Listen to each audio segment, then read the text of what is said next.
Boo. Don't adjust your screen. Don't get scared. I know it's Halloween. It's the Sons of UCF Halloween edition with Adam Eaton and Nick Williams filling in for his Trace Trelko. Trace is out enjoying some family time, so Nick has been kind enough to fill in. Halloween edition. Nick and I have dressed up, so we're going to need you in the chat to tell us who's got the better costume. I am press conference Scott Frost. Nick, of course, is Maverick there from Top Gun. But Nick, man, thanks for hopping in on the show tonight, buddy.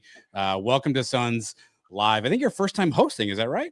First time, and it's the Sons of UCF Spooktacular. So I'm excited. We got a lot of good guests lined up. Let's do this thing, Adam. And I love your costume, by the way. I think yours wins.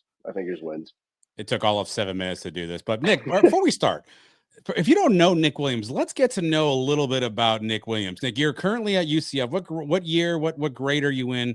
Does his grade still when you're in college? By the way, what grade are you in at UCF? Yeah, grade. I think like 16th grade at this point. I'm okay, a senior. Good. So I think. Well, I started in business, so you know how that goes. So I did switch majors to journalism. Why am I dressed as Trace? That's a good. That's a good one. Okay. But, I started out in business, went to journalism. So now I'm a senior, 2 semesters away from graduating. So, that's pretty much as far as my academics go. I got a good GPA, but we won't get into all that. But yeah. Listen, I won't ask that. Where are you from? Who are your favorite teams? Who do you root for? Yeah. So I'm originally from Tennessee. If some people I remember at the beginning, whenever I did do stuff with Sidelines UCF, I had a Tennessee flag behind me.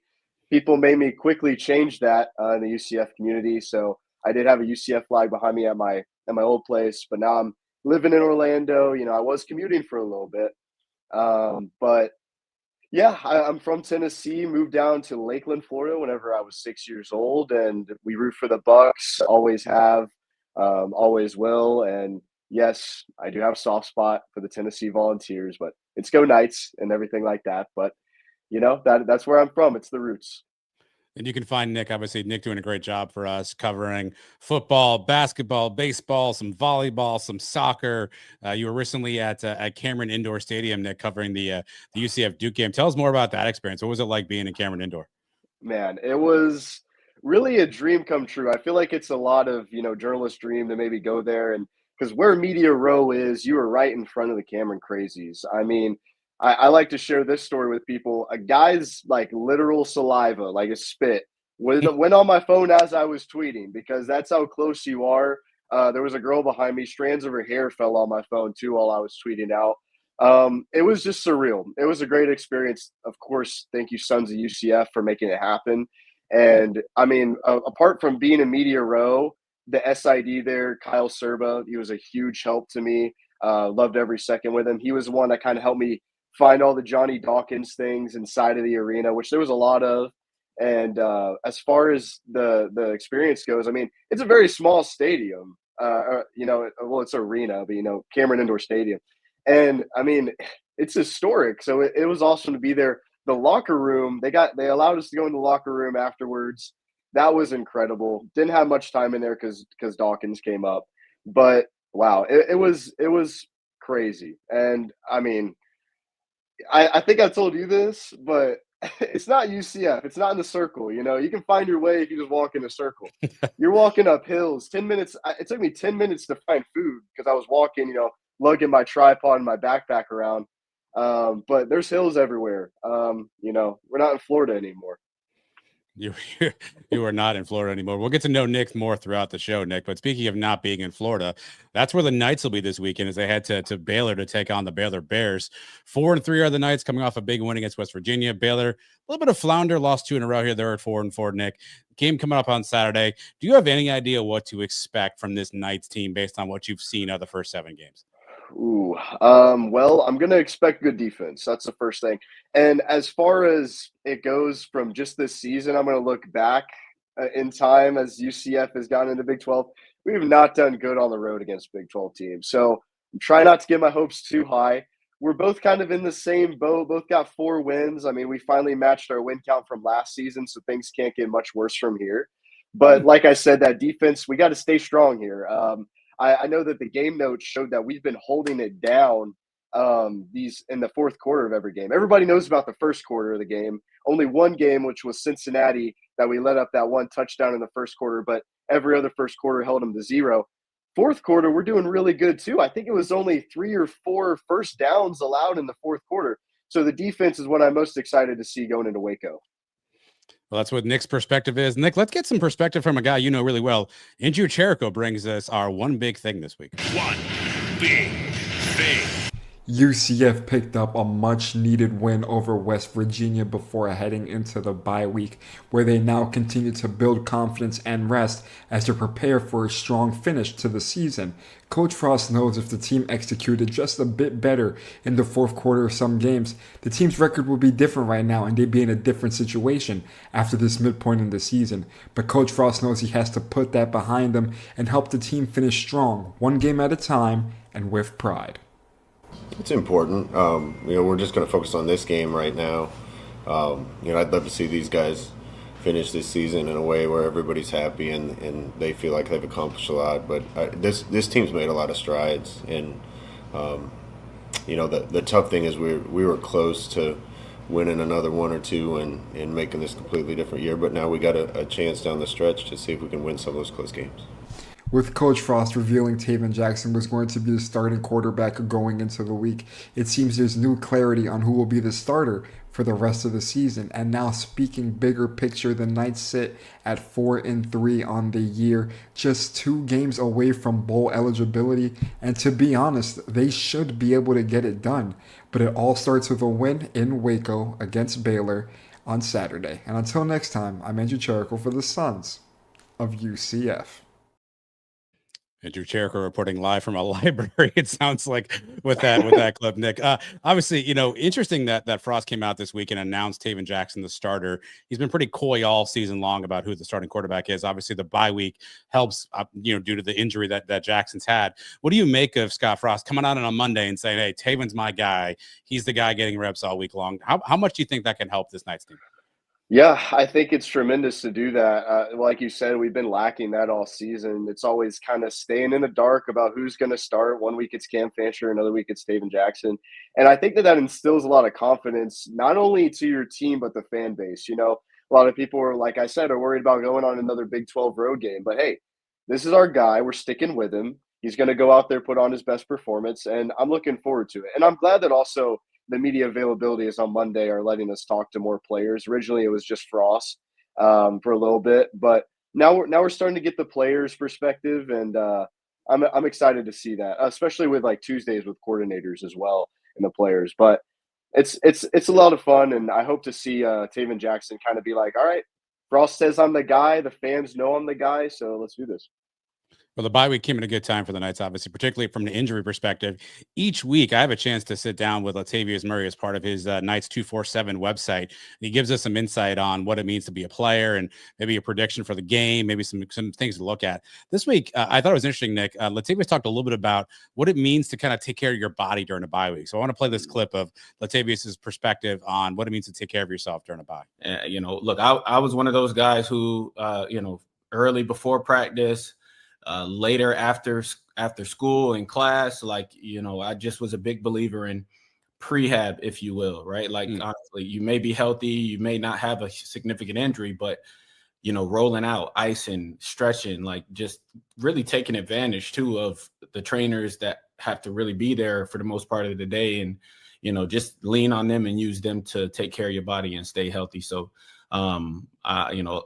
it's a huge, benefit when you have those resources right there in front of you.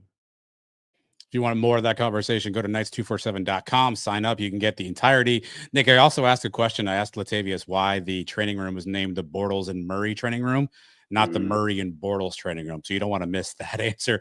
But what we're talking about, the injury recovery, injury report came out on Wednesday night, Nick, and Cam Fancher out, no surprise. We learned Stacey Gage had surgery. He's obviously out for this game. But some questionables are on this list. Paul Rubel did not play against West Virginia, still questionable. And wide receiver Marcus Burke, the subject of a lot of different podcasts, all of a sudden, he's also questionable to play this week. Nick, what do you make of the report? How big a deal is it if both Rubel and or Burke aren't able to go on Saturday? I don't think it's too big of a deal when it comes to Burke. Yes, he's a really good receiver for us, but Dwayne Thomas Jr. is kind of carrying a big load right now, especially with Domercant stepping up last week against West Virginia. I think Rubelt is probably the biggest questionable out of these. We do miss his presence on that interior for the O-line. So I do hope that, he could make a stand, especially against this Baylor D-line. But overall, I think that the injury report doesn't scare me that much. I don't know about you, Adam, but it doesn't scare me that much. Yeah, no, I think, Owen Spell played in Rubelt's place in West Virginia. I think the line played pretty well. To your point, receiver wise, right? Like any one of these guys can really eat every week. So, and Burke was out for a significant time during that game, even the Kansas game. So, Wade and Carlos Jenkins Jr., some of the young guys will get some reps. So, we'll see what that holds on Saturday. But let's bring our first guest, a guy who knows a lot about football and a guy I've been circling to have on the show for a long time. Finally tracked him down. The hardest working man in show business, our good friend Nick Patty, is back for the first time this season. Nick, I missed you, my buddy. How are you? Doing well, man. Doing well. Thanks for having me back, guys. I know it's been tough to link up, but happy to be here tonight. Well, I'm glad you're here now. And let's start out. We haven't had you on for the season so far. So we sit here right now. UCF is 4-3, right? I don't know what you expected out of this team, Nick, with obviously the roster turnover and first year of Scott Frost. But as we hear today, basically on Halloween, the Knights being 4-3. What do you make of that record? Is that something that you're happy with? Do you think that matches what you've seen out of this team? Yeah, I think it's hard to be happy, I guess, but I think I'm encouraged for sure. I think specifically how we've played games, how we've been in games. It'd be different if you're 4-3 and you've got really bad losses and you're getting blown out. I don't think that there's been, much of this season that you're completely out of games and that we didn't have a shot to be in it, especially you clean up some penalties. I think there's definitely, the record could look even better, right? So, I certainly, I don't know what I expected going into the year. Maybe that's where the start of my answer comes from. If I don't know what my expectation was really, I think a lot of the fan base may relate to that. But I am encouraged by it. I think it's gotten better and better, especially with some of the injuries and turnover at quarterback and seeing a couple different guys kind of rotate in.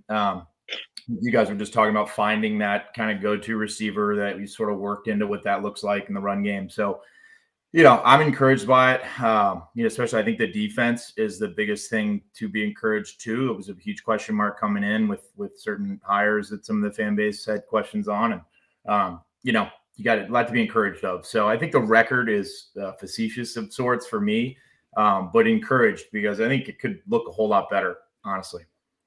Nick, you've obviously been in quarterback rooms, and Knights quarterback room this year has been a bit of a roller coaster, right? Cam Fancher, Taven Jackson, Ja'Cory Brown is up, then Cam's hurt, then Ja'Cory's hurt, then Taven's hurt. What does that sort of merry-go-round nature do to quarterback room? What does that do to the guys in that room? Maybe not knowing who's up, who can play, who's healthy. Take us kind of inside as a player. What does that do to the guys in that room?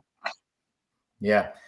Really difficult. And I think even outside of that room is what I think about more. You guys mentioned just before I got on him naming, the starter and going in and what that does for the quarterback room. But I think for the entire team, because when there's a carousel and injuries maybe change it up a little bit because, when there's just a quarterback carousel going and no one knows who the guy's going to be, I think there's way more questions that kind of spread throughout the total team. Who can be a leader? Who can step up? Who do the guys lean on? Who can they expect to be taking snaps and the confidence, throughout the entirety, even on the defense side of the ball, right? And so injuries change it up a little bit because there's not as much, there's not as much direction from the coaches of like, who's he going to pick, right? It's really more who can go or who's healthy that week. But just challenge within itself, right? Because maybe even more so, you don't know what you have to go into the game. But when you can get healthy guys, I think creating some consistency and coming out and naming a guy really helps throughout the entire program, right? Especially if you got some banged up O linemen where they can get some snaps and that confidence where you're going into the game, you know who your guy is. I think that bleeds throughout the entirety of the team, right? So really, really difficult. And they've had guys that have played well at different times, right? It's like there's really not been, again, it's been a lot of injury, I think, of why they've jumped around, but it's not like anyone at different times, I think they've all shown splashes of doing some really good things, right? Which is even more encouraging. But yeah, it'd be nice to get some consistency and health. And I hope all those guys get healthy and can play. But yeah, I'm a I'm a believer of as much consistency as you can have at the quarterback position, the better. So it'd be nice to hopefully get some of that. Well, Nick, with the consistency of the quarterbacks and with you being able to be in that position yourself, of course, can you evaluate what you've seen from at least Taven Jackson from this entire season to this point? Yeah, totally. I've been encouraged. I mean, I think he got off to a rocky start of like what's his ceiling look like to be able to create. For me, it was like just needing to see more snaps. But he, I think, more than all of them, from afar, seemingly has settled into being kind of in that leadership. He shows a lot of poise to me, and a consistency from his demeanor, how he runs and operates the offense. How he kind of stays pretty cool, calm, and collected to be able to keep those guys moving. I think week after week, he's got more and more comfortable that you can really tell he can spin the rock really, really well when he's comfortable and knows where he's going with it, especially when they can kind of spread the field and get into some of these route concepts where they can stretch the field and make it wide open, have some underneath stuff where he's got some outlets. I don't think he creates as much with his feet as Cam, maybe he looks to immediately, which is better in this offense to throw first and go through your concepts and then create within. McKenzie was really, really good at that, where he would create a lot, but he wasn't necessarily looking to run first. And so I think, as he's gone more and more and we've seen more and more reps and he has settled in, I don't think anybody would argue he's just gotten better and better. And, add some injuries onto that with really tough injury, whether it's a throwing arm or not. It's not fun to have something going on with your shoulder playing quarterback, man. And so I've been really impressed. I don't think he's made a ton of huge mistakes either. Early on, I think it's like you're missing some throws that are a little frustrating. Some of the penalties too, can the quarterback change all of that? No. The consistency at the quarterback position, and maybe that's being the same guy, would fix that. And I think that's been one of the biggest kind of bugaboos for the offense this year, and maybe for the team in hurting us, right, with some penalties. So I think he's gotten better and better. I've been encouraged. Again, that's one of the things you'd love to just see him stick in there more. Hopefully we can get some more complete games out of him and hopefully see him start to light it up a little bit more.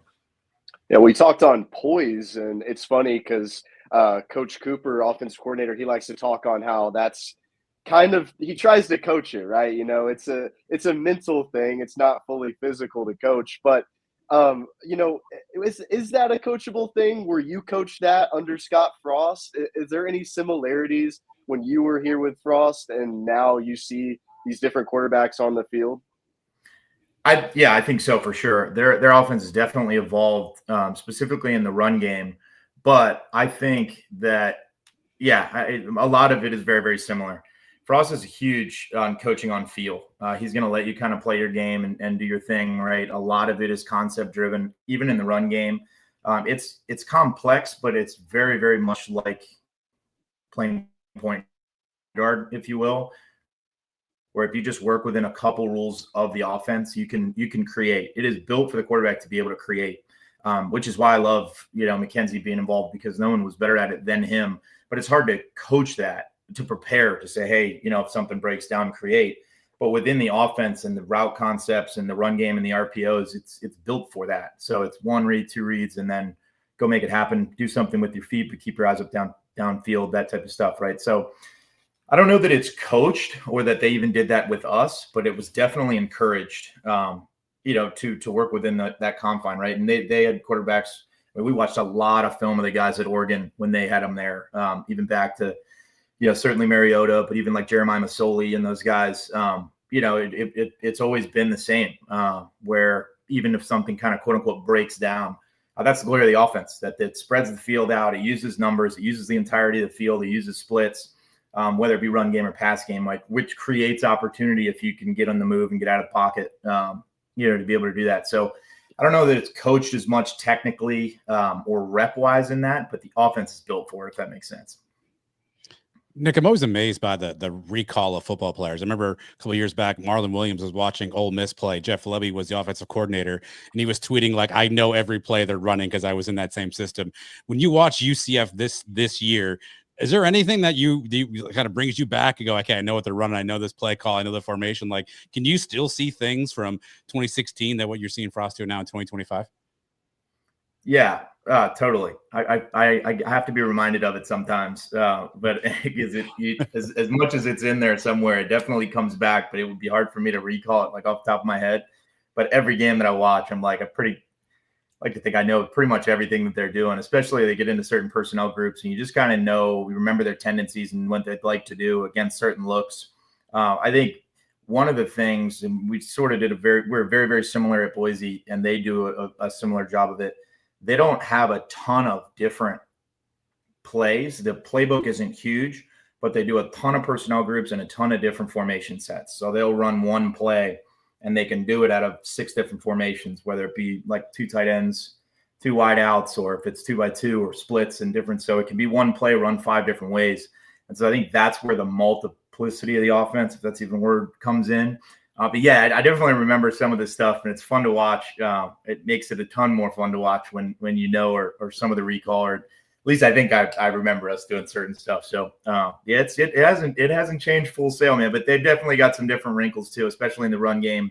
That's changed a little bit. It seems like I think for the better. Even I think that'll be something as they can get certain guys in, especially up front, that we'll see become more and more of something. I think is a more power to our offense, more of a strength. So, yeah, you've definitely noticed some evolution, which I think, especially their time in Nebraska, probably demanded them change a little with that league, and we got to do some different things, specifically in the run game again. Yeah, it's been fun from that perspective. Nick, we were talking obviously about receiver, right? A young receiving group. They don't know this quarterback group. How do you go about building that chemistry as a quarterback with receivers, right? How do you go about building that foundation, building that trust? I mean, as a quarterback, is that on you to kind of lead that? Take us into kind of the mind of the quarterback and how you build, some of that with a receiver group. Totally, incredibly difficult. And I think some of it does come natural. Like there are certain guys that I think you throw to really early, and you know that you kind of click with them or not, whether it's a timing thing or spacing thing or just like a mindset, you kind of click with a guy mentally or whatever it may be. I think a ton of film work together is very helpful, especially when you can't get a ton of reps with a guy. And I could speak to kind of being maybe in a backup role where you may get quite a few reps, but you don't get to throw to those guys as much. But everything is filmed in practice, right? All one-on-ones are filmed. 7-on-7 is filmed. So I think that's where you have to kind of take the initiative, even as the starter, to go and watch those reps together and say, hey, man, this was a little inside because I was thinking you were going to do this out of your break. Or, man, if you could give him this move, may create a little separation and I could put it more inside here, timing-wise, whatever, push this a little further. So that's where it becomes where you just don't have the capacity to take a ton of reps with these guys always, but it's utilizing the reps you can in that communication where hopefully these guys are doing now more than ever with these. They don't have the time and off seasons to do it, in Pascal throughout the whole summer. Who knows who's going to be coming and going, right? So extremely, extremely difficult, but there's ways that you just sort of have to take the initiative non-physically to do. And whether that's watching your tape or, like I said, watching in years past within the offense of, hey, this is how they did it. And, maybe we try to work towards that a little bit. So. Now, Nick, I know that you played at UCF during the American Conference years. What's it like to see your team now in the Big 12? And also, what's it going to take for UCF to win this weekend in Waco, Texas? Totally. It's pretty awesome, man. I feel like every week I've said to my wife or someone watching the game with, like, how much the American was a great league and was awesome, but it's just week after week, seeing these Big 12 opponents and all that. It's awesome for the program. It's really, it's a thrill to have week after week these great matchups that you can kind of get a little fired up for, right? So, I think against Baylor specifically, you got to be good up front. I think establishing a run game early so that we can take a little pressure off of Taven, and allow him to kind of settle in a little bit. We have to be able to run the rock. I think time of possession is going to be huge, and turnover margin. I'm a huge proponent of like turnover margin and sort of hidden yardage, right? So flipping the field and special teams, and then hidden yardage in penalties and turnover margin. I think between that and time of possession, you could see a lot of wins and losses in those weird stats like that. So if we can control the time possession and that hidden yardage game, I think, that's where we're going to have to sort of live until we can, recruit keep recruiting and keep getting certain guys. Frost can get certain guys into his system. And those are the things I think week after week. It's not the big, let's score 100 points. It's kind of those non-sexy, hidden stats I think we've got to live in and want to win. Yeah, I mean, you speak on recruiting. What would be your biggest UCF recruiting pitch? I mean, not only the Big 12, you played at UCF. Is there something the fans may not know that would be a great thing just to draw someone in? Yeah, it's a great question, man. I mean, I think we all know it's a sleeping giant, maybe not so much sleeping anymore. It's a fairly easy sell, depending on part of the country that you're recruiting. But I think that is something you'll see spread out more. I think that you'll start to see more kids from all around the country coming, and maybe that's happening more given the nature of the complexity of the NIL and all that. But as far as a draw is, I'm a huge Scott Frost fan. To a man, him as a leader, him as a builder of a program. If my son was going to, play for somebody, Scott Frost would be really, really high on the list of people that I'd want him to go be mentored by and be around. I know the group of men that Scott will be a really, really strong group of men, right? So there's a lot of sexiness to the college football now and money thrown around. Orlando's obviously a special place with everything you could possibly need during football and after to set yourself up for a great life, to be able to leverage it. But to start and end with Scott Frost, I'm a huge believer in the program that he could build. So my message would be that of if you put a short list of men together that you want your son to play for, it'd be him. All right, Nick, obviously Halloween at the Patty House coming up tomorrow. I know you got a little one. What are the plans? Are you dressing up? Are you trick-or-treating? Give us the insight on Halloween with Nick Patty. No doubt, man. We will we'll definitely be trick-or-treating. I got a soon-to-be 4-year-old that's just fired up on life for Halloween. So I do not dress up, but I will be cruising around in the golf cart, and she's jacked up with some friends around the neighborhood. So should be fun. We got a little cooler weather too, which is awesome. So definitely take that. As a father, I know this as well. You get the dad tax on candy. What's the candy you're going for when you see it in the bag there? Totally. I'm a sweet guy more than chocolate for sure. Any kind of Sour Patch Kids or anything like that, I'm all over it. Awesome. Well, I hope you and the kids and the family have a good Halloween, man. Thanks for hopping in. Always appreciate you. And let's get a win on Saturday. For sure, man. Absolutely. Hope to be back soon. You guys take care. Thanks for having me. Yes, sir. Thank you, Nick. Thanks, Nick. That's Nick Patty, everybody. Good friend of the program. Nick Williams, Nick Patty. A lot of Nicks on the show tonight. But listen, that's telling what he talks about. Playing for Scott Frost and kind of what that means to him and how important that staff is to him, Nick. Yeah, no, for sure. I think hearing him say like, wow, that's a guy that I want my son to play for. I mean, that speaks volumes, I don't know how many people say that about certain coaches. I know you're hearing a lot of things about Brian Kelly right now.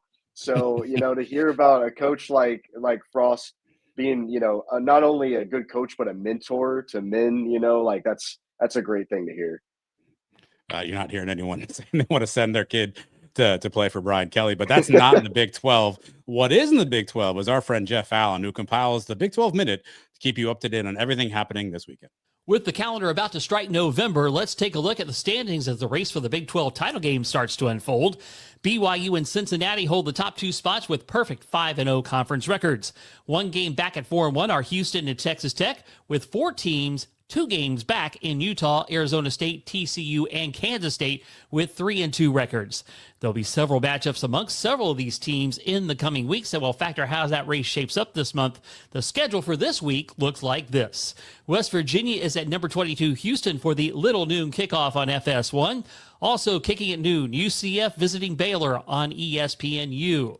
Arizona State battles Iowa State at 1 o'clock on TNT. Kansas State hosts number 13 Texas Tech at 3:30 on Fox. Kansas entertains Oklahoma State at 4 o'clock on ESPN+. Arizona meets Colorado at 7 o'clock on FS1. And Big 12 After Dark has a big one pitting number 17 Cincinnati at number 24 Utah at 10:15 on ESPN. College Game Day will be there this week, showcasing that matchup. It's the first time they have been to a site featuring a current member of the Big 12 in 3 years. TCU and number 10 BYU have the bye this week. With your Big 12 Minute, I'm Jeff Allen, and I'm on my way to Waco. A lot of good action this week in the Big 12. If you want more Big 12, Nick, by the way, Go to the 365 Sports newsletter. The Suns are happy to contribute the UCF content there, but you can get all 16 teams in one spot. That's 365sports.video. You get articles, you get some videos, you get some information. So if you want to keep up to date with everything going on in the Big 12, 365 Sports has you covered. Again, 365sports.video. And sometimes, Nick, things just work out swimmingly in that I happen to have the guy who runs that particular newsletter, Craig Smoke, who's also a member of the 365 Sports team. And those who do not know, has covered Baylor for a long, long time. Kind enough to give some time on the show tonight to talk some Baylor. Craig, thanks for hopping back in. Your second time in the Sons UCF, man. Thanks for joining us. Yeah, man. No, hey, Adam, I'm glad to be with you anytime you guys want to have me, and great to be back to chat about the Knights and Bears and whatever else you want to get into. And thanks for the plug on the newsletter. You do a great job covering UCF, so people know your work. You're the type of guy that I went after and trying to fill some of these holes, and I was still working on adding more and more as we go along, but I'm happy with kind of the stride we've hit with the newsletter. So yeah, 365sports.video is where you can check that out and sign up and get that in your inbox every Wednesday around lunchtime. So glad to have the Suns and you a part of that. Yeah, it's a great read. Get you up to date really quickly on all things Big 12. But Craig, get us up to date on Baylor. So imagine for a second that the Knights fans watching this haven't been keeping tabs on Baylor this season, 4-4 right now. Give me kind of the season in review right now so far for the 2025 Baylor Bears. Well, things are not good in Waco right now, guys. People are very just kind of checked out, I think, is a proper way to put it on the Dave Aranda era. I'm very curious to see the crowd this weekend because homecoming, even if your team's not very good, right, you still expect people to come back just to mingle and mix and see the people they went to school with and all of that jazz. And that's always, great. But if it wasn't homecoming weekend, I don't think I would have any expectations whatsoever for that crowd to be like even 50% full. I don't know how well UCF's planning on traveling, so maybe they could help out with that. But the fact that it is homecoming does give me some optimism that maybe there will be a bit more support there. But guys, it's been a season where you started off the year with a loss to Auburn. It was this big hyped up home game. You bring back the chrome gold helmets and you really pump this thing up, and then you lose and didn't play particularly well. Some things that you left out there that you feel like maybe you could have given it a better game. But okay, it's Auburn, right? Now, as we've seen Auburn, most of the conversation surrounding them now is about whether or not they're going to fire their head coach. So that doesn't look as good of a loss in hindsight as it did maybe at the beginning of the year. You beat SMU and Sanford, and you're feeling a little bit better because you beat SMU in double OT in Dallas. And so it's like, okay, this is more of kind of what we were expecting. We knew Auburn and SMU would be a tough 2-week stretch, but we went 1-1. Cool. And then you lose to Arizona State, a big home game, which they just don't seem to win. And then you rattle off a couple of wins. And in the case of Oklahoma State, everybody's beating Oklahoma State. In the case of Kansas State, I think you got them maybe at the just perfect time before they started to turn the corner. But a game where you had to really hang on and rally and scratch that one out. And then these last 2 weeks, guys, they've just been bad. I mean, they get crushed by rival TCU. The final score looks a bit better than it actually was because TCU felt like they were always in control of that game. But Baylor's thing is they rally. Like they start off slow and then they rally and they make things look a lot better at the end. The SMU game was totally out of the picture, and then they rally and they send it to overtime and eventually win that game. The TCU game, try to rally, try to make it look good. Couldn't get it done there. And then Cincinnati on the road last week, I mean, they're getting crushed by Cincinnati, absolutely crushed. I want to say, been a few days now, but it was 24-0 before they finally put some points on the board there in the second quarter. And then they had a little moment there at the end where they thought they might rally and they fall short. So it's been very up and down. They've struck out on the big game opportunities that they've had in front of them for the most part. And they're not beating the teams that, at least if you're losing games, okay, well, at least you beat rival TCU, right? No, instead you got beat up pretty good by TCU. So you're not winning enough games. You're not winning big games. You're not beating your rival. And the fans are just kind of ready for a new start, guys. That's sort of where we are with Baylor. Long story long, but I tried to make it as short as I could. So hopefully that translated. Well, troubleshoot the team, Craig. What have been the one or two biggest issues that this team's had so far?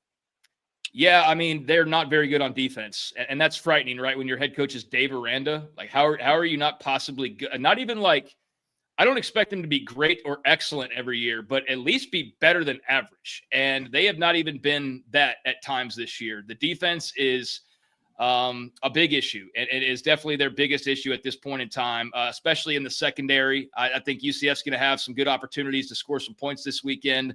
But it's whatever. Like, they're not particularly good at stopping the run. They're terrible at putting pressure on quarterbacks. They're terrible at creating turnovers, and the secondary is a leaky faucet. So that side of the ball has just been not very good. They don't have the dudes. They don't have the difference makers, or the guys who can at least make some difference making plays from time to time. So that side's just not where it needs to be, especially given who your head coach is. And then offensively, it's just been very erratic. You've got a big-time quarterback in Sawyer Robertson, one of the guys who was talked about a lot in the preseason. He's had some good games. He's had some not so good games. And unfortunately for them, they kind of live or die by how he plays, right? So if it's a game where he's turned the ball over a couple times, maybe he can go and sort of try and rally at the end like TCU or Cincinnati and some of these other games.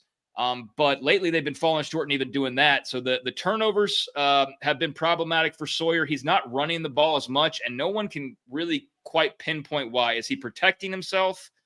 Have they asked him to protect himself? The coaches say they haven't. They said that it's just kind of, it's almost like an Avery Johnson K-State thing of like, why is he not running more? He's really effective. But he's not running. I don't know if that's a health thing. I don't know if that's I need to protect my future thing, but it's puzzling, and it's taken away a dynamic from their offense you thought might be able to help out things. When they're on, they're very good passing the football. But when they're on, they're still just okay at best when they're running the football. So a very good passing team with lots of options, average at best, really running the football. Sawyer, few too many turnovers, kind of depending on the week, and then just a defense that doesn't really help all that much. And so you can see where there's a real big imbalance there. No matter how good your quarterback or his skill guys may be, you need more of a total package, especially in the Big 12 these days. And they are kind of a one-trick pony right now, unfortunately for them. And a little sprinkling of special teams from time to time, but the defense is the bugaboo. And so that's a major problem given, again, who your head coach is. Well, Craig, I got to watch your video that you posted a couple days ago on the matchup between UCF and Baylor, as well as previous matchup against Cincinnati, which wasn't that pretty of a game. But I wanted to ask you, in the video, you seem pretty confident. Nah, not pretty confident. A little confidence that Baylor will win against UCF. So what's it gonna really take? You talked on all the weaknesses, but what are some areas on UCF that you guys can attack and win that game? Well, I want to say that I've been impressed by Scott Frost and UCF. I mean, I know there's a lot being worked out right now, but I think I'd much rather have that situation than the one in Morgantown as far as hiring coaches back. I think they're on a much better path, and I think there's some really bright spots. And it's, for me, this game in particular, it's less about UCF guys and it's more about Baylor. And I think, and I've said this on the show the last couple of days, I think this is a must win for them. I think that's what UCF's walking into. I think if Dave Aranda loses this game, there is a very real possibility that he's fired by Monday. I just don't – I can't guarantee that, but I just don't think that they could withstand another loss, and not one where it's like, all right, you were out in Lubbock and you lost to Texas Tech and they're top 10 and something like that. It's like, this is a team in UCF who is even at worst, and you're at home and it's homecoming and you're off 2 straight losses. Like, you got to win this game. Like, you can't, in year 6 of Dave Aranda, be losing to first-year head coach Scott Frost at your place on a big weekend like this. So UCF's got a good defense. I think with that secondary, it's going to be tough, man. There's going to be some good matchups there because Baylor's got some good receivers, but I know UCF's got some coverage as well. So I think that's going to be really intriguing. I think that they can have some success in the passing game, but I just don't know if they can get really that run game going. Defensively, I think that UCF's struggles at times, and I know Taven Jackson's been in and out, and that's all kind of being worked on a week-to-week basis. I think there's some vulnerabilities there for the Baylor defense that maybe you guys can take advantage of. So there's not, to answer your question, like a plan of attack where I go like, they could easily beat UCF running the football. Like, no. They could easily beat UCF passing the football. No. They could easily stop UCF's running game. No. They could easily stop you. No. Like, there's not anything like that. It's more of the situation, because I think these teams are pretty even when all is said and done. I might give the slight, like, just overall, like, the Baylor offense maybe has slightly better weapons or something like that. But, guys, the advantages, based on what I've seen from both, are slight. I think Baylor's at its best not much, a slightly better team. And so I think the situation they walk into, like, they have to win this game. So that's kind of where I'm coming from with that. Yeah, there's a lot of question marks that you've been able to say, especially between your offense and your defense. But for a UCF fan who's going to tune into this game against Baylor, who's maybe one guy straight off the dome for you that you think is gonna perform well? Who's one guy to watch out for? Well, they go as the quarterback goes. So Sawyer Robertson, like that's the headliner. That's the guy who we anticipate will be hearing his name called, not like early on in the draft, but at some point in this spring's draft. He's had some games where he's been electric and great and throws for 300 plus and is hitting, guys in stride and throwing dimes. And then there's other games where he's turning the ball over too much. And that's what we've seen as of late. So I think it's crucial for Sawyer to have a good, clean game. I don't know where his head's at.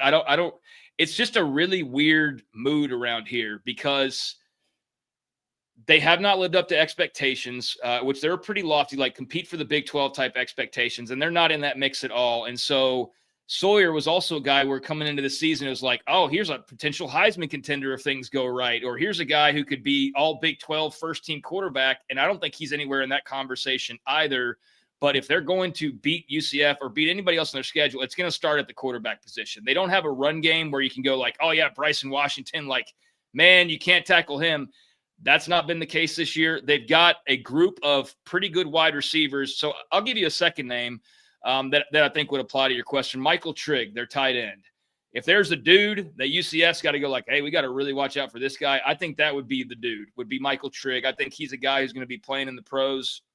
And he's a transfer they got prior to last year. Was pretty good last year, but he's been really good this year. And he's a tough matchup. He's a long, not super skinny, but like kind of a longer, lankier type of tight end wide receiver combination sort of guy. So he gives people mismatch problems. He's a security blanket in some ways, and he's been their most reliable offensive weapon throughout this season as far as the big plays and the crucial plays go. But yeah, you're looking at Sawyer Robertson, you're looking at Michael Trigg, and then the receivers, you can kind of just pick one, like a Josh Cameron or someone like that. But I know UCF secondary is going to have, something for them as well. So yeah, Robertson and Trigg. And then after that, guys, it's been kind of a year where you're sort of searching for others to step up and be difference makers. And there's pockets of time or a play here and a play there, but they can't seemingly kind of string it all together to show their best version. We're still kind of waiting to see that at this point, which is, it's almost too little too late now at this stage. Craig, it was announced or shared this week that Baylor's offensive line coach has left the program. What more can you tell us about that situation and what impact do you think that'll have on the offensive line?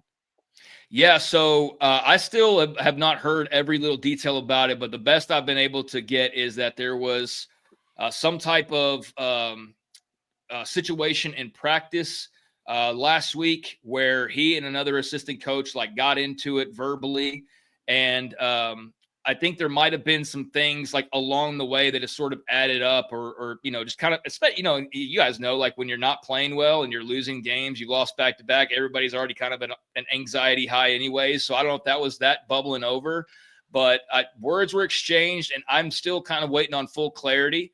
But something along the lines of, a disagreement that went too far. And I don't know if he said something that went and crossed the line or, if it was something that maybe I just haven't heard yet, but the kind of gist I get is that there was an issue. And ultimately they kind of thought well, maybe he can return and we'll just go about our business. But ultimately they decided that no, we've got to go ahead and move different directions here. So it was very out of nowhere. This wasn't something where they were playing poorly and it's oh, we got to make a change. And here's the thing, guys, when I'm talking about David Rennie, he's fired everybody and hired everybody 2 times over at every position, including coordinators. So you can't go well, I'll give myself some breathing room. I'll just fire the O-line coach. Well, the O-line wasn't bad. So that doesn't really change anything. And you're not at a point where flipping an assistant coach is anything that people are going to get too much positivity from. So yeah, it was some type of a tiff. I don't know what was said. I think we could all probably imagine the kind of thing you would say that maybe would get you in that type of trouble, but I don't want to speculate too much and make it to be something that it's not. So I myself am awaiting more clarification on exactly, but yeah, some issue in practice, got into it with another coach. Words were exchanged, and I guess they just felt like they needed to move in a different direction. So, yeah, that kind of fits with the vibes going on right now, I guess, where it's just sort of just weird stuff happens and it all snowballs on you. All right, Craig, we'll get you out of here in this question. UCF and Baylor have played a few different times. Some interesting matchups. The Fiesta Bowl back in the day, UCF wins that one. We won't talk about what happened in 2023 in Orlando. We don't even remember that game. I'm sorry, you cut out there. But UCF never played at Baylor, never been to Waco. So for fans who may be going out this week to the game, maybe hitting up Waco, where are some spots they have to check out? What are some things they have to do if they're around the stadium? Give us the Craig Smoke tour guide version of what to do when you're in and around the Baylor campus. Well, I mean, McLean Stadium's a beautiful little spot on the river. There is a lot of construction going on right now all across Waco. So be ready to perhaps sit on I-35 for a little while if you're coming up from Austin, or if you're flying into Dallas and you're coming down from Dallas. Waco's smack dab basically between Dallas and Austin, right in the middle of I-35. But a place that I've heard a lot of people really enjoy as of late is Casa de Brazil. Which is a few-minute drive. It's kind of on the edge of downtown. Downtown's pretty much across the street from the stadium and the campus. Like you got the campus and then the Brazos, and the stadium's on the other side of the Brazos, where you can see campus and walk across the bridge and all that. But then I-35 separates campus from downtown, a bunch of the hotels and restaurants and whatnot. And so if you're in that downtown area, then I think Casa de Brazil is a place that a lot of people are talking about lately. There's no shortage of Tex-Mex spots, like Hecho and Waco's another place that's downtown. It's a good little Mexican spot. But there's no lacking that if you want the Tex-Mex experience.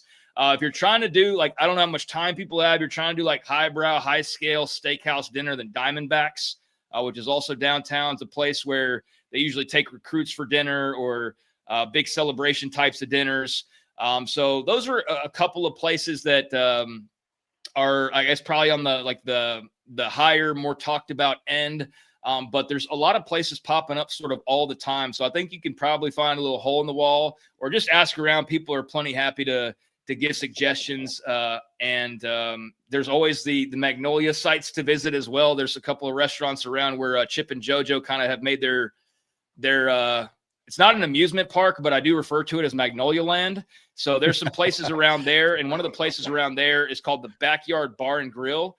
And if you're looking for something that's kind of next to Magnolia and is more of a kind of like a burger, pizza, watch sports on TV, like sports bar type of feel, in the Backyard Bar and Grill is another place I would suggest. And those are just a handful. So, yeah, feel free to reach out and I'll help out anybody else. But I think a lot of people out here will be more than happy to help you as well. In the chat, Robert wants to know, best barbecue in Waco? Best barbecue in Waco would be, I want to say it's Hellberg's, but I'm trying to make sure that I'm not getting confused with what is still open, because there was another spot that was Terry Black's. See, I'm glad I said that. Terry Black's barbecue.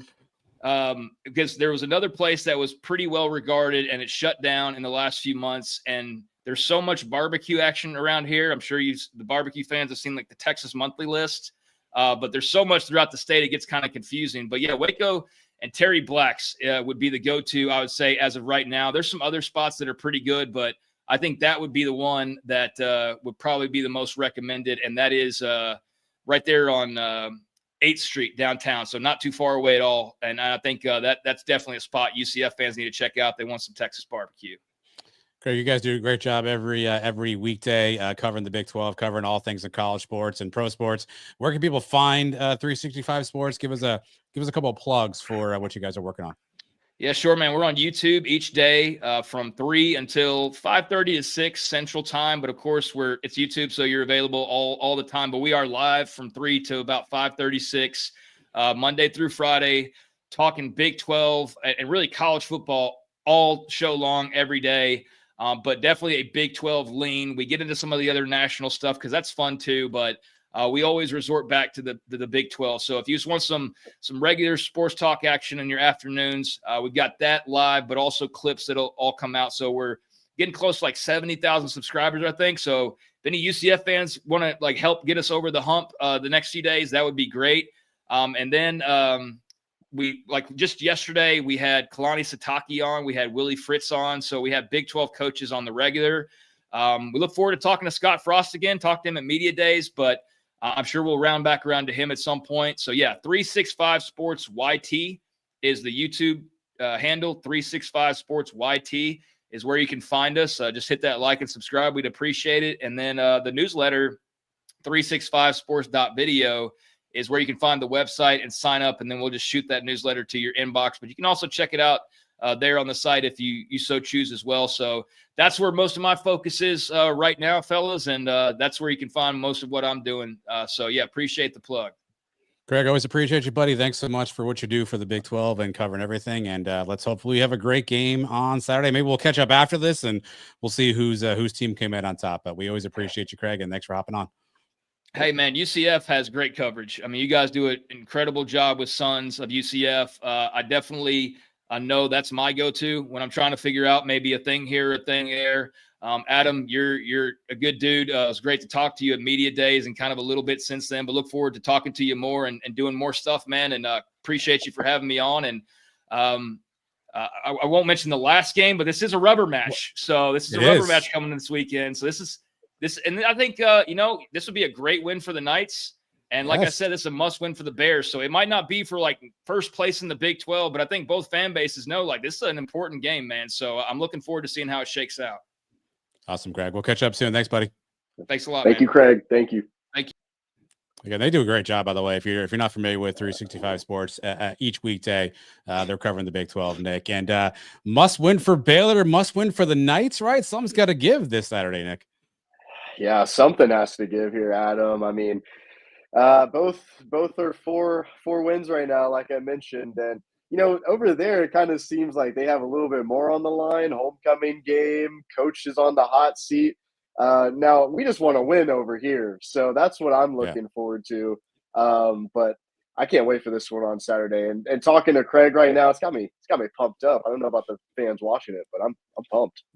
Well, this is an interesting game because it's going to go one of two ways, right? Either Baylor is going to fight back, right? They're going to be sick of the noise, sick of people talking down on them. They're going to fight back at home, or they're a wounded duck and they're going to continue just to flounder along, right? So it'll be interesting to see kind of which Baylor team comes out. I mean, to Craig's point, if Baylor goes out and plays as well as he thinks they can, obviously they'll have a chance to win this game. But it sounds like he's not as confident that that's the Baylor team you're going to see on Saturday. Yeah, no, not too much. Like I said, I mentioned this before, and I'm going to mention it again. I'm just worried about playing on the road in Big 12 play. UCF, I don't think, has yet to win on the road in Big 12 play since we've been in the Big 12. Is that right? It's incorrect. 2 wins, Nick. No. We beat TCU in 2024, beat Cincinnati in 2023. Right. 2-9 on the road in the Big 12. Yeah. Okay. Sorry about that. Thank you for the fact check. Some people say a win would be unlikely. Some people don't, though. Okay. All right. Well, all I know is we got to step up. I mean, this is a must win, not only for them, but for us, because we're trying to get a bowl game this year, guys. And the schedule does not get any easier from here. Texas Tech, BYU, Houston. We're not going to talk about how that space game might be the first space game we lose, but no, I didn't say anything. But we gotta lock in here, guys. We gotta lock in because it only gets harder. We need this win. We need to lock in. We've been locked in all week here at the Sons of UCF. We got shows each week, Nick.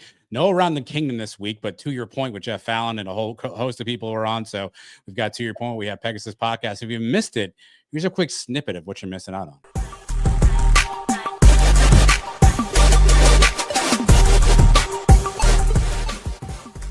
Frost was, I don't know who asked the question. He was asked He was asked about the 2023 Baylor game, which obviously he had bigger fish to fry at that point in time. And he was asked what his message is to the team after they gave up 26 fourth quarter points to Baylor 2 years ago. And Frost just looked a little perplexed and was like, yeah, I wasn't here then. He said, when did that happen? Yeah, he said, when? Okay, so that was what got me this trivia question, because he said, when did that happen? And I thought to myself, I'm like, has no one told Scott Frost about what happened in UCF's Big 12 home opener? And But this UCF team, I think, Eric, what he said to begin with was true. They're exactly where we thought they would be. They've been favored in 4 games this year. They won those 4 games. They've been the underdog in 3 games. They lost those 3 games. what I'm excited to see going into these last 5 games is, can they win one of these games they're not supposed to win?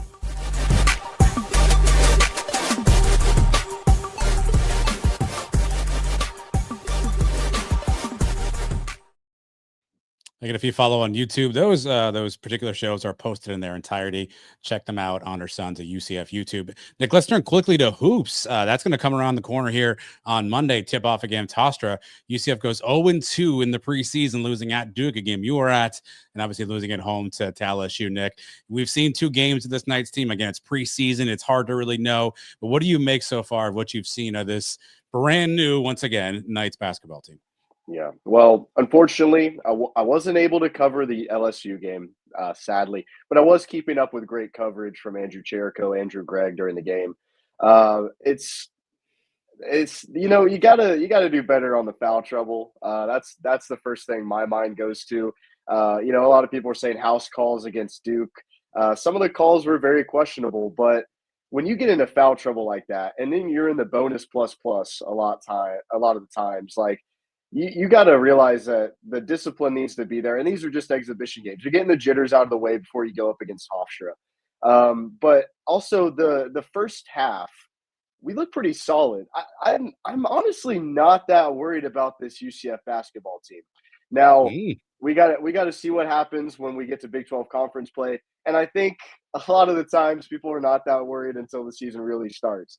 But I think we got some real shooters on this team. Riley Kugel, Jordan Burks, Themis Folks.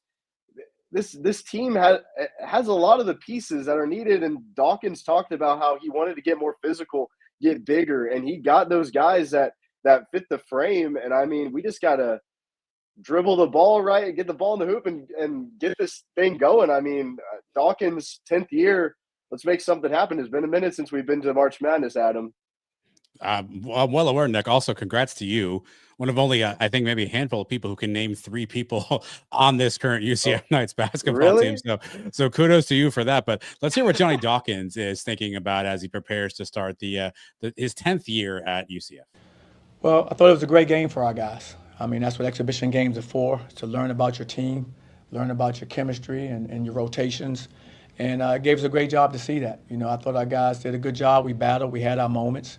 In both games, I think we got to find a way to play 40 minutes as opposed to 25 minutes or 20 minutes. And those are things you can only find out when you're in this situation. So I'm happy to see some of my guys, in the roles they're in for us, stepping up and contributing. And now we have to do a better job of helping them understand how do we, make this a 40-minute performance as opposed to a 20, 25-minute performance. Again, basketball tips off on Monday versus Hofstra. Let's go around the kingdom really quickly, Nick. Women's soccer with a big win last week. They're playing at Texas Tech right now. I do not know the score, but I'm sure somebody in the chat will tell us the score. But this is the last regular season game. Big 12 tournament starts on Monday. Lady Knights have done a nice job for women's soccer, Nick. Let's see if they can keep that going. Men's soccer, a draw versus Georgia. That seems to be their MO these days. They're now 6-5-3.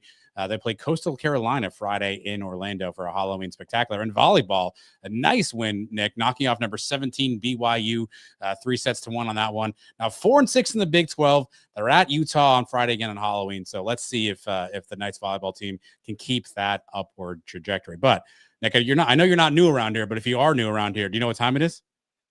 I think it's Brian Peterson mailbag time, maybe. So it's a mailbag. So what? So what? Do you know whose mailbag that is? It's that time again. Time to open the Brian W. Peterson Sons of UCF mailbag. It means a lot. Sons of UCF, man, listen, they gave me a great campaign. Sons of UCF, baby. Hi, fellas. It's the Brian Peterson mailbag. Little fun fact for everybody off air. This was the part of the show Nick is most concerned about because he saw some of your questions, and I think Nick is concerned. But let's start with the first one. This comes from blackgold_ed. He said that RJ Harvey, after his 3-touchdown performance for the Broncos, was asked about the fight song being played, and someone asked him about the fight song, and he said he didn't know about UCF's fight song, didn't know what to call it. Nick, so pop quiz for you. What is the name of UCF's fight song, and how many fans do you think actually know what it is? Yeah, Adam. Well, first off, I want to circle back to what you said about the questions. I remember the first time I ever knew about Sons of UCF. I sent in the most ridiculous question, and that's actually how I got to know you guys, because I asked if JRP would win Heisman. I just wanted to see what you guys would say. So it doesn't surprise me some of the questions that are going to come later. But to circle back to that, the fight song, I have no clue what the name of it is. I know I saw this question. I looked up on YouTube what it was. I'm like, yeah, I know the fight song. I know, we all do that all the time, any sporting event. What the name of it is, I'm not sure. I'm not sure how many people in my class might know it either. I think even with the, that kind of thing, I think maybe even fewer people might know about that because some people don't like to stay for the games. But all I'm saying is, I don't know the name. Do you? I think it's just called the UCF fight song. I don't think I can sing it. It's on the board when you're in the stadium, so I can follow. I know there's an ever upward in our charge at some point, and but no, I can't sing it word for word. You may know this guy at Andrew_Cherico has an interesting question, Nick. Which would be better, last year's team if they had Taven Jackson, or this year's team if they had RJ Harvey? Which of those two teams do you think would be better? Adam, this question. It's a really good question, by the way, by Andrew. It's hard. I think that, it's called the UCF fight song. Thank you. I think that with that question, it kind of comes down to coaching. If Taven was on that team replacing KJ Jefferson and everybody else we had playing, do we really think? I don't know. I think maybe RJ Harvey on this squad under Frost, we might be doing a whole lot better, especially with the defense we got this season. I'm sticking with that.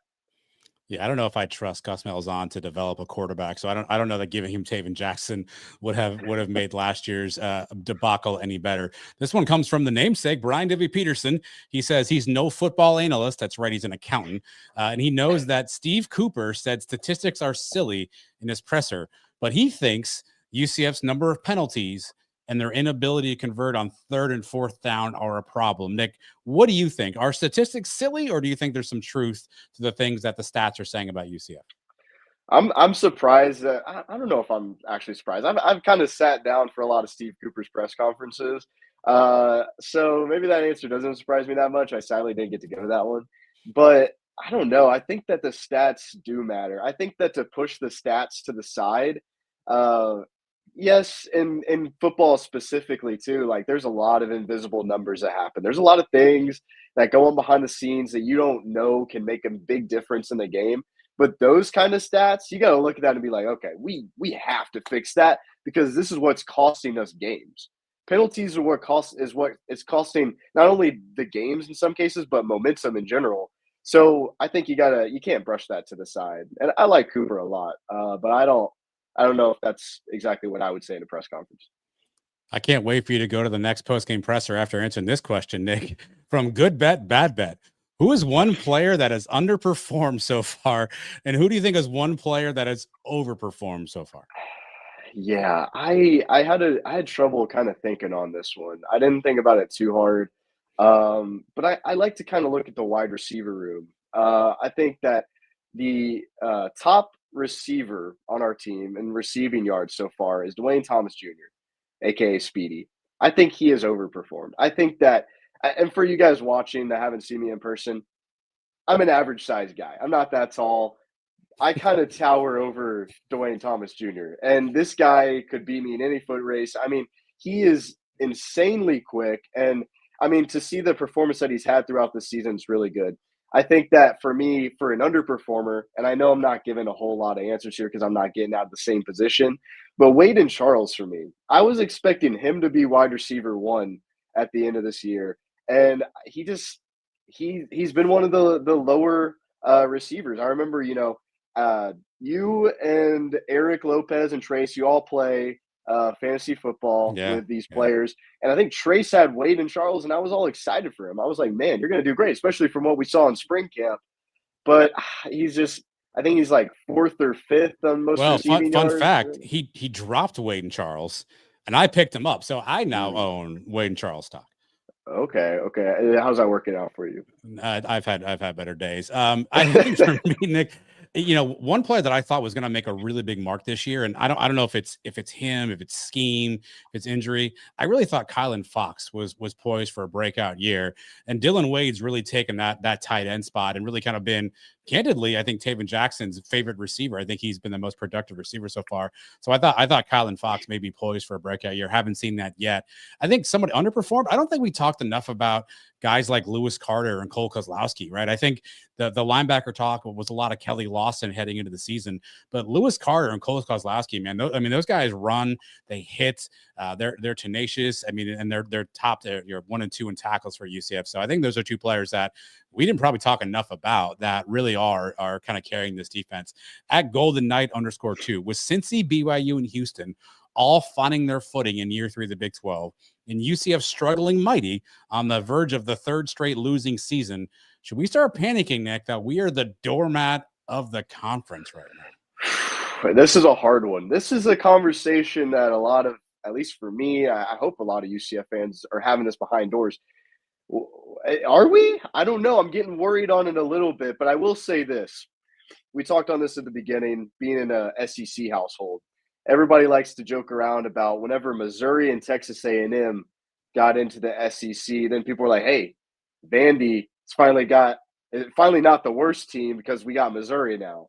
So, when it comes to Big 12 play, there's so many new teams in the Big 12 that's kind of hard to be like, oh, UCF is the doormat and whatnot. But we got to keep in mind, too, it is pretty young right now. Like, we're still trying to find our footing. It's great for these other schools. Well, not really, but it's good for them, I guess, in a way, not being outside of a UCF fan, that they've kind of been able to find their mark. But I think that the past couple of years, we've been on a downhill spiral due to some people that were in power here. And I think that we're starting to go up now, especially with Coach Frost. So I think that we just got to give it a little bit more time. Once we're maybe, 7 to 10 years into the Big 12 and we're still performing this bad, that's when I would panic. But give Frost a little time to get his recruiting class going. He's already matched the same amount of wins we had last season. And arguably last season had like a lot more offensive power on that squad. So I would give this a little bit more time. It's not crazy to worry about being the doormat, though, but let's see how things play out. Yeah, I think, look, Cincinnati and Houston, I think, are both playing above expectations this year, right? Like, they're certainly good football teams, but I don't think anybody had them in this top half of the league. Let's see if they can sustain that. I think BYU has obviously been a team that's been pretty mighty in the Big 12, obviously, since they've been there. I assume this is just basketball only, football only, not counting basketball, because obviously Houston, kills everyone in basketball on that front. But let's pump the brakes. Let's see if Houston, since he can do this. I'd also say UCF, the only team with a first-year head coach. Perhaps, things will catch up at some point in time, but we'll see if longevity works out. This is UCF Blue Sky, a UCF guy, 1203 on Blue Sky. All right, Gus left.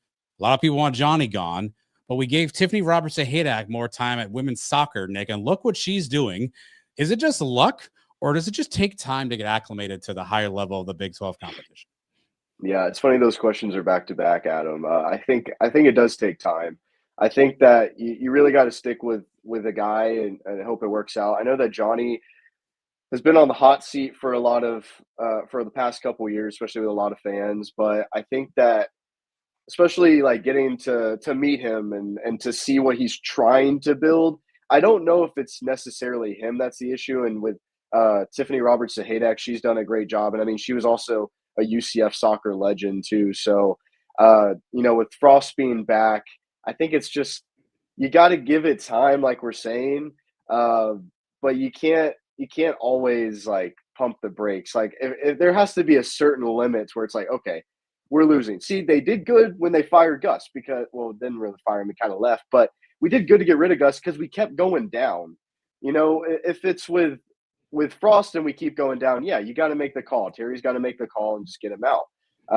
But with Johnny, I think that this could really be his kind of last year to prove something. You can't get too much worse than last year in conference play for that basketball team.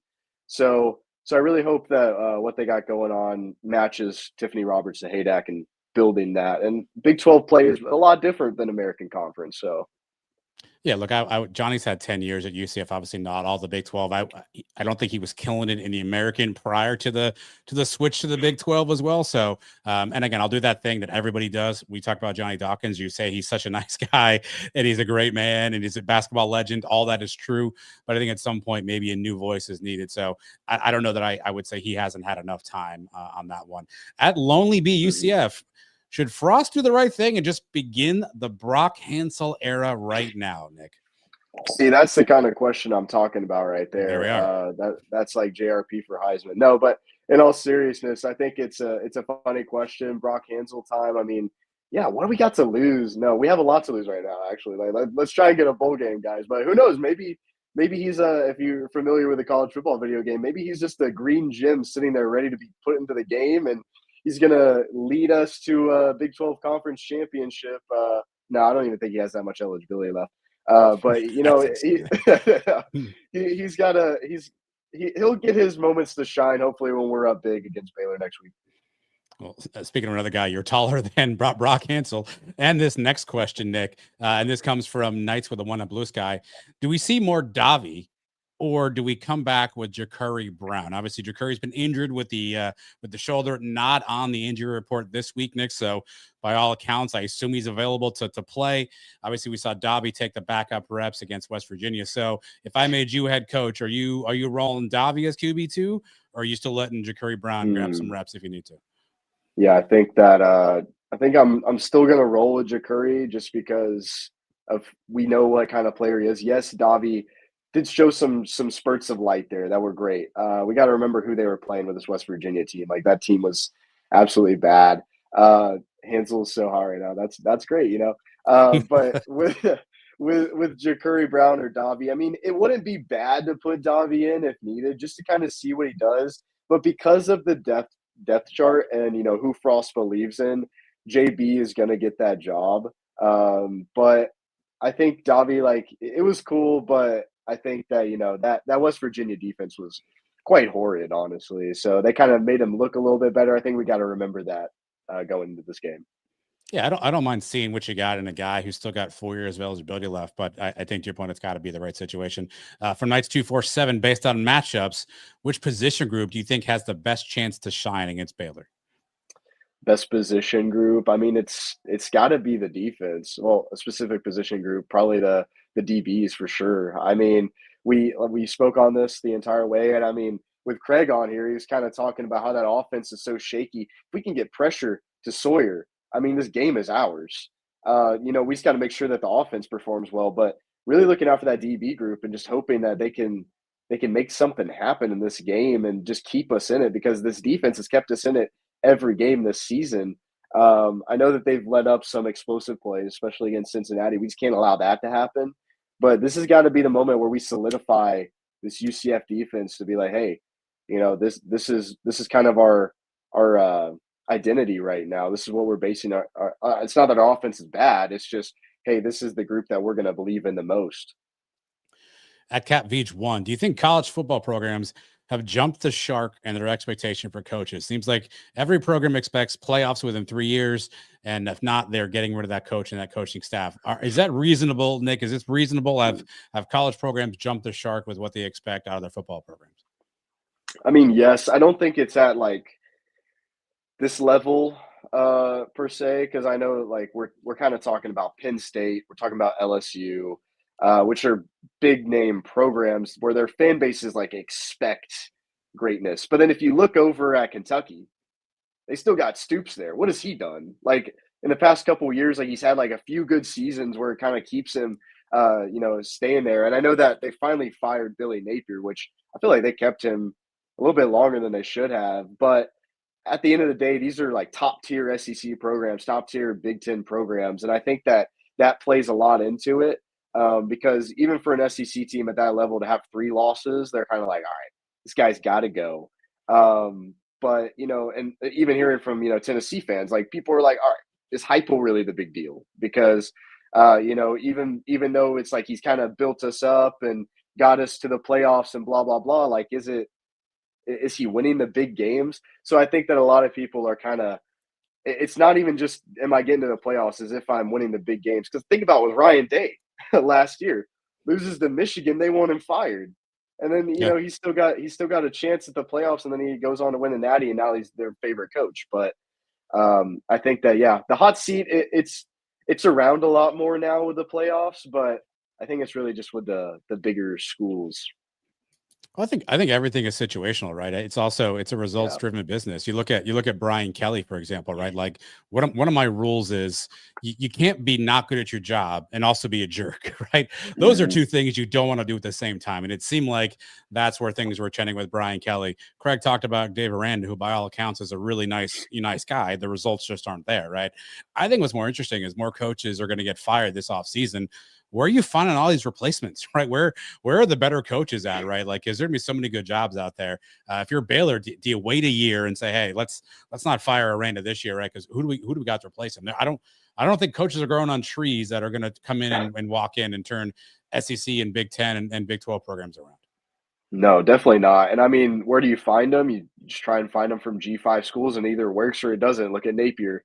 But then again, Urban Meyer works his way up, gets to the SEC, wins a Natty. I mean, you kind of got to find them from G5 programs, find them from coordinators, maybe within house of who you got going now.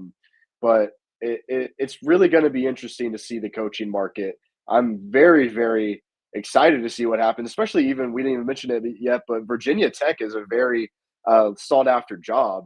And it's going to be interesting to see who goes there too. But like you said, I see that the comment about Brian Kelly. Like, you can't be a bad guy. You can't be a jerk and expect people to respect you. Let's close out with Dolly Drama. Wants to know, given their tenure here, what would these current or former UCF coaches dress up for as Halloween? First one, Nick. George O'Leary. What do you have George O'Leary wearing to Halloween? George. I don't know too much about George, if I'm being honest, but he's an old man, very respectful man. Accurate. I hear. Very respectful. Well, from what I've heard from the players at the Hall of Fame, they were like, he's very respectful. Okay, to me. that's fair. Yeah. I'm taking what I know, guys. I was born in 2003, so the thing with it, I'm going Carl, I think is his name, the grandpa from Up.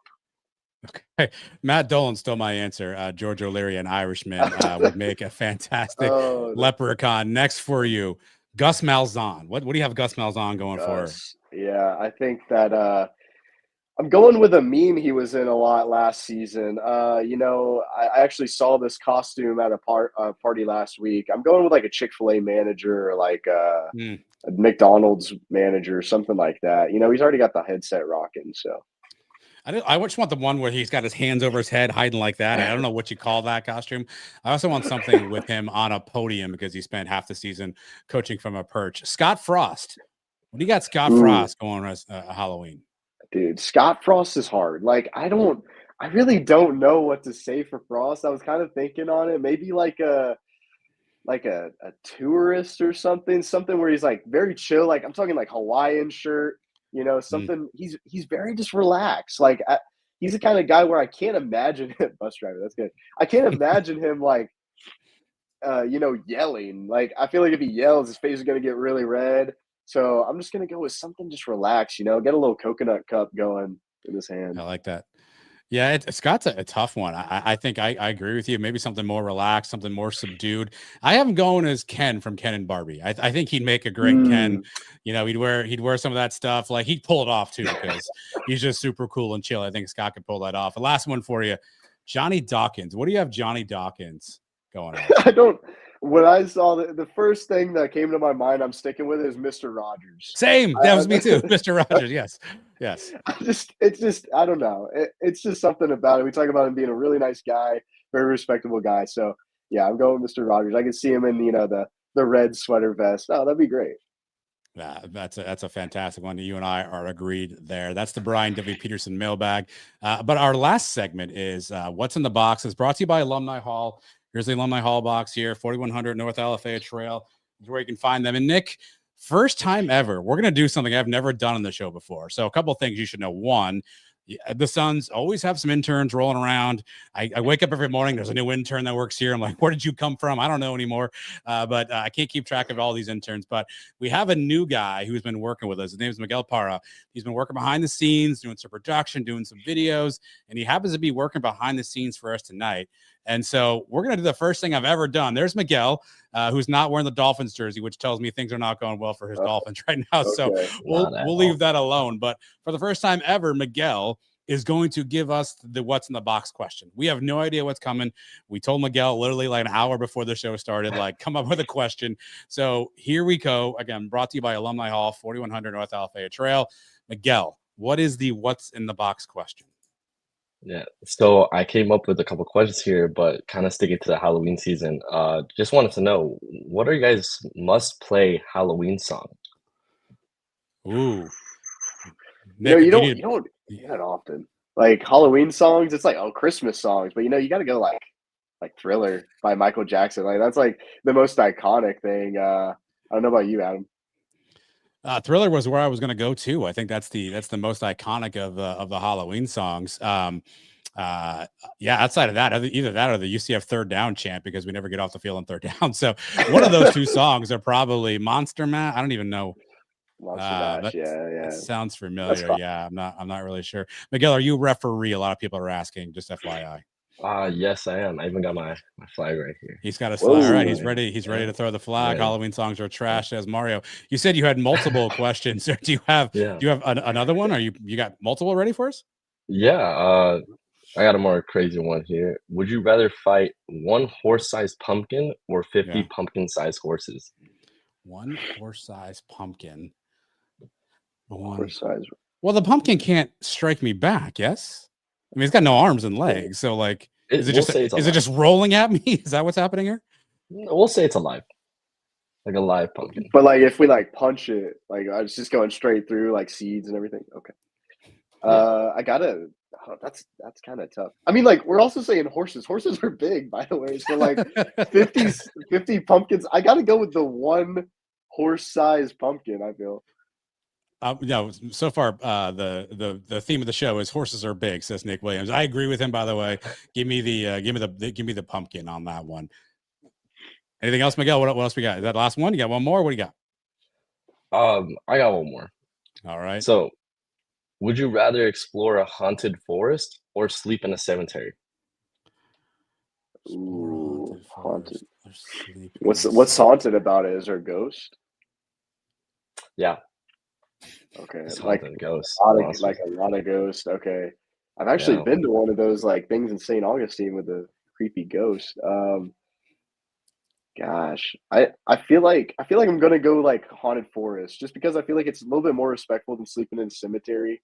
I don't know. That kind of made me feel bad if I slept on somebody's grave. Then I'm a bad guy. I'm sleeping in the cemetery, Nick. I feel like you can fall asleep by the time you wake up. This whole thing is over. So yeah, I think Matt's right. Give me the cemetery. I don't think I want to walk through the forest. Have you seen the Blair Witch Project?